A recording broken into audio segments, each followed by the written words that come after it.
नमस्कार दोस्तों, welcome back to my channel.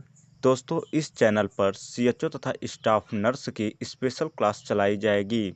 यह क्लास टॉपिक वाइज तथा प्रैक्टिस सेट के माध्यम से चलाई जाएगी। इस क्लास को बिल्कुल बेसिक से शुरू किया जाएगा, जिससे सभी छात्रों को बेहतर ढंग से समझ में आए। हमारा यही उद्देश्य है कि सीएचओ तथा स्टाफ नर्स में जो छात्र हिंदी मीडियम से हैं, उन सभी छात्रों को बेहतर ढंग से समझ में आए। यह संपूर्ण क्लासेज हिंदी मीडियम से चलेंगी। आइए चलते हैं अपनी क्लास की तरफ। स्किन अर्थात त्वचा। त्वचा से सबसे महत्वपूर्ण प्रश्न बनता है कि शरीर का सबसे बड़ा अंग कौन सा होता है। तो शरीर का सबसे बड़ा अंग त्वचा होता है। एक एडल्ट में इसका सरफेस 1.5 से 2 मीटर होता है। त्वचा हमारे शरीर को तापरोधी, जलरोधी एवं जीवाणुरोधी बनाती है कि यह ताप नियमन अर्थात टेम्परेचर रेगुलेशन में सहायक होती है। स्किन को 2 भागों में विभक्त किया गया है, अधिचर्म तथा चर्म। अधिचर्म अर्थात एपिडर्मिस, चर्म अर्थात डर्मिस। जो हमारे त्वचा की सबसे बाहरी परत होती है, इसे हम अधिचर्म कहते हैं। इसकी थिकनेस सबसे अधिक हथेली तथा तलवे में होती है, अर्थात हथेली तथा पैर के तलवे में यह सबसे मोटी होती है, इसकी परत सबसे मोटी होती है। जबकि कार्निया में इसकी थिकनेस सबसे न्यूनतम होती है, अर्थात कार्निया में इसकी मोटाई सबसे कम होती है। अधिचर्म अर्थात एपिडर्मिस में ब्लड वेसल्स एवं नर्व फाइबर अनुपस्थित होते हैं। अधिचर्म में अंदर से बाहर की ओर 4 लेयर पाई जाती है।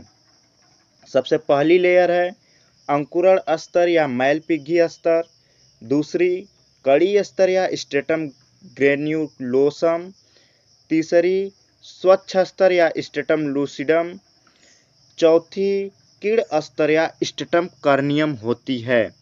यह 4 लेयर अधिचर्म में पाई जाती हैं, जो क्रमशः अंदर से बाहर की तरफ हैं।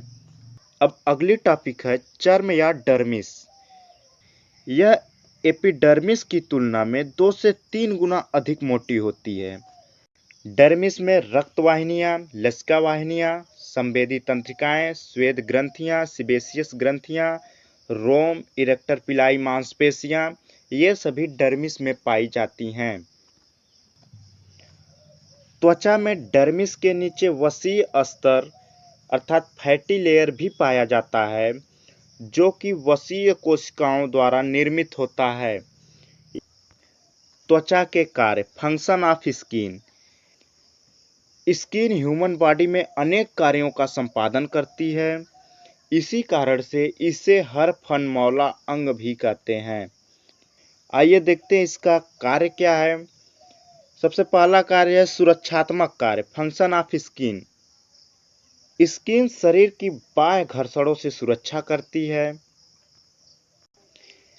स्किन रोगाणुओं से शरीर की सुरक्षा करती है, अर्थात स्किन को पार कर रोगाणु हमारे शरीर में प्रवेश नहीं कर पाते हैं।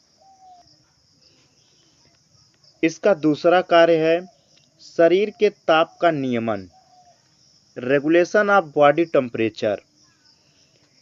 स्किन शरीर के तापमान को नियंत्रित करने में महत्वपूर्ण भूमिका अदा करती है। जब बॉडी टेम्परेचर बढ़ जाता है तो स्किन में पाई जाने वाली श्वेत ग्रंथियां, जिसे हम स्वीट ग्लैंड के नाम से जानते हैं, यह अधिक सक्रिय होकर अधिक पसीने का सिक्रेशन करती है, जिससे ऊष्मा हानि बढ़ जाती है। इसके अलावा इस स्थिति में रक्त वाहिनियां भी फैल जाती हैं, जिससे भी ऊष्मा हानि बढ़ जाती है, जो बॉडी टेम्परेचर को कम करने में सहायक होती है। इसके विपरीत सर्दी के मौसम में स्किन में पाए जाने वाली ब्लड वेसल्स संकुचित होकर ऊष्मा हानि को कम कर देती है, जिससे हमें ठंड का एहसास अधिक नहीं होता है। इसका अगला कार्य है उत्सर्जन, एक्सक्रीशन।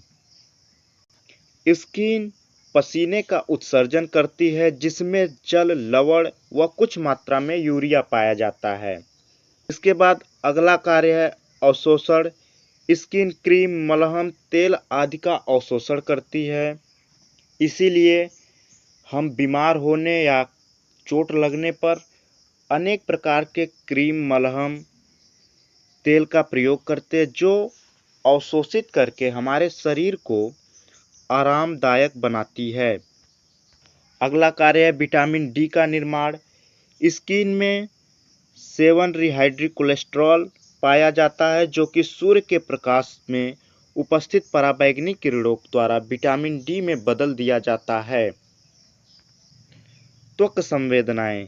स्किन की डर्मिस लेयर में संवेदी तंत्रिकाएं पाई जाती हैं जो कि स्पर्श, ताप, दाब, दर्द आदि की संवेदनाओं को ब्रेन तक ले जाती हैं, जिसके फलस्वरूप मनुष्य को इनका ज्ञान होता है।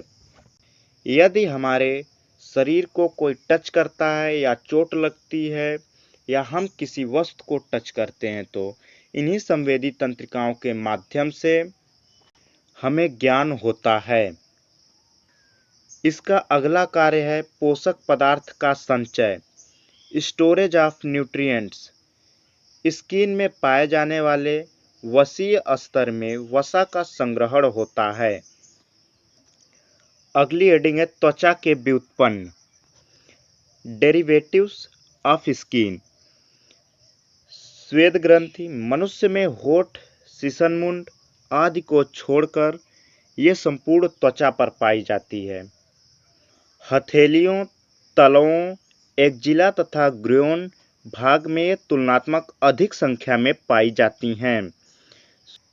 श्वेत ग्रंथियों के द्वारा पसीने का उत्सर्जन किया जाता है जिसमें जल, लवण एवं उत्सर्जी पदार्थ मौजूद होते हैं। स्वीट ग्लैंड द्वारा उत्सर्जित पसीने का मुख्य कार्य शरीर के तापमान का नियमन अर्थात रेगुलेशन ऑफ बॉडी टेम्परेचर है। इसके बाद तैलीय ग्रंथियां या सीबेशियस ग्रंथियां, हथेली तथा तलवों पर ये ग्रंथियां अनुपस्थित होती हैं। इन ग्रंथियों द्वारा सीबम नामक पदार्थ का सिक्रेशन किया जाता है जिसके निम्न कार्य हैं। यह स्किन को जलरोधी एवं तापरोधी बनाता है। यह रोम को मुलायम बनाता है तथा उनमें चमक प्रदान करता है। फिर अगला रोम, हेयर। रोम का निर्माण हेयर फॉलिकल्स से होता है। रोम के कार्य, फंक्शन ऑफ हेयर, ये ताप नियमन में सहायक होते हैं। नासिका गुहा में पाए जाने वाले रोम धूल, मिट्टी आदि के कण को रेस्पिरेटरी ट्रैक्ट अर्थात श्वसन मार्ग में जाने से रोकते हैं। पलकों पर पाए जाने वाले रोम आँख की सुरक्षा करते हैं। इसके बाद नाखून, नेल्स। मनुष्य के हाथ पैर की अंगुलियों पर नेल्स पाए जाते हैं जो इनके टिप्स की सुरक्षा करते हैं। ये केराटिन शुद्ध प्रोटीन की मृत कोशिकाओं द्वारा निर्मित संरचना होती है। धन्यवाद दोस्तों। अब के लिए इस वीडियो को लाइक, सब्सक्राइब, कमेंट तथा शेयर करना ना भूलें। मिलते हैं इसी प्रकार की अगली क्लास में एक नए टॉपिक के साथ।